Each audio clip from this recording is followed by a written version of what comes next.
Salsa Bella, biasa dipanggil Salsa. Saya Anissa, biasa dipanggil Anissa. Saya Amanda, biasa dipanggilnya Amanda. Saya Hendra Patriusama, biasa dipanggil Hendra. Hendra, Amanda, Anissa, Salsa, Salwa.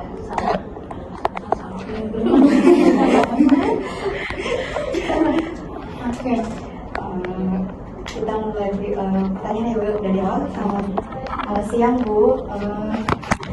Kami izin minta waktunya Ibu untuk pertanyaan terkait sistem penilaian kinerja dan organisasi di jurusan ini. Pertama pertanyaannya selanjutnya dari teman saya. Mungkin pertanyaan pertama yang saya tanyakan itu tentang penilaian kerja.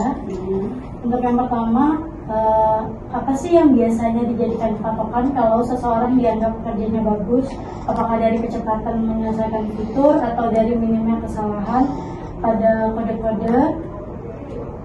Terus ini ada pertanyaan aja atau pertanyaan satu Nanya, jawab, nanya.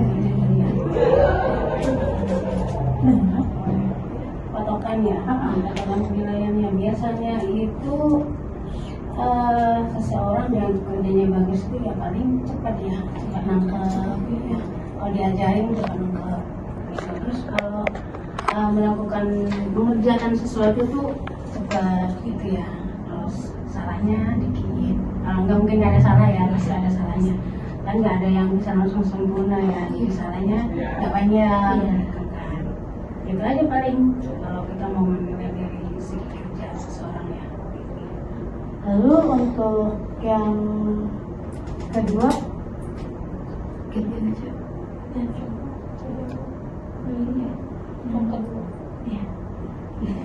Untuk yang kedua Bu, saya dari Amanda Dewi. Pertanyaan, apakah ada sesi di mana rekan satu tim saling memberikan masukan atau feedback atau penilaian murni hanya datang dari atasan saja? Yang namanya juga kerja tim ya. Iya. Kerja tim itu harus bareng-bareng gitu. Betul. Harus sama-sama, nggak harus aku atasan jadi aku semua gitu ya. Atau aku atasan aku yang menilai gitu. Enggak, namanya tim ya sama-sama gitu. Kalau si A salah, si B ingetin, harus si B gitu. Jadi harus ada saling. Terima kasih Bu. Selanjutnya dari saya Bu, Anissa. Menurut Ibu, selain masalah teknik, coding atau IT, apakah hal seperti komunikasi dan ketepatan waktu hadir juga masuk ke dalam formulir penilaian? Pasti dong. Gitu. Kalau jam kerjanya 8:30 kamu datang jam 9, kurang dong gitu penilaiannya. Kan kita ada penilaian dari atasannya, dari bosnya gitu kan.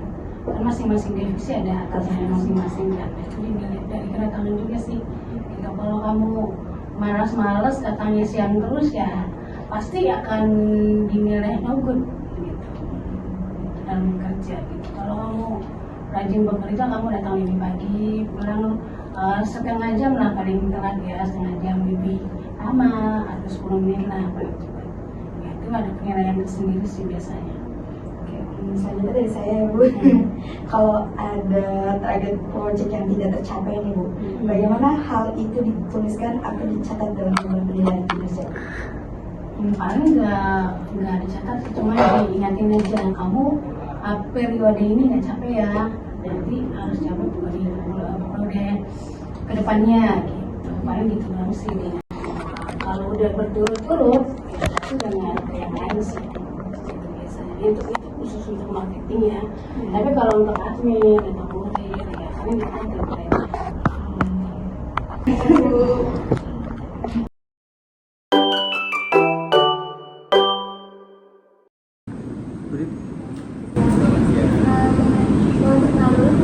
Iya, saya Fuad dari kelas dari Masa DKI.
dan mungkin administrasi, inisiatif, kerjasama antar tim, kemudian dan pemilihan kemudian dan juga untuk aspek ketiga dari itu ada tentang perilaku, kedisiplinan, tanggung jawab dan loyalitas, kemudian taatan terhadap instruksi dari pimpinan.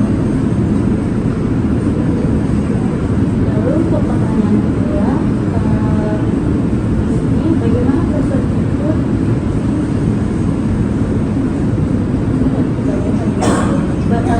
bagaimana pembagian bobot antara penilaian aspek teknis selama masa kerja dengan aspek kompetensi perilaku dalam kelompok tersebut? Jadi berbagai aspek setelah kita mulai kita juga bisa bandingkan nanti dengan capaian dan jika capaian kinerja dan program kita yang sudah terbagi dalam masing-masing divisi dan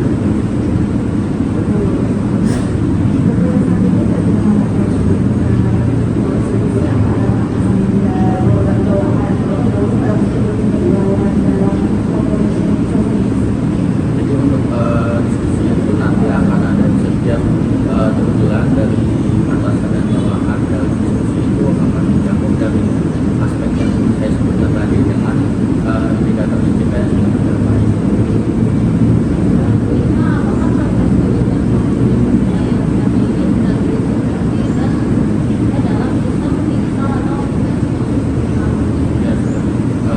kita sudah terindikasi dengan sistem digital. Selain menilai juga dari sistem media, kemudian administrasi, kita semua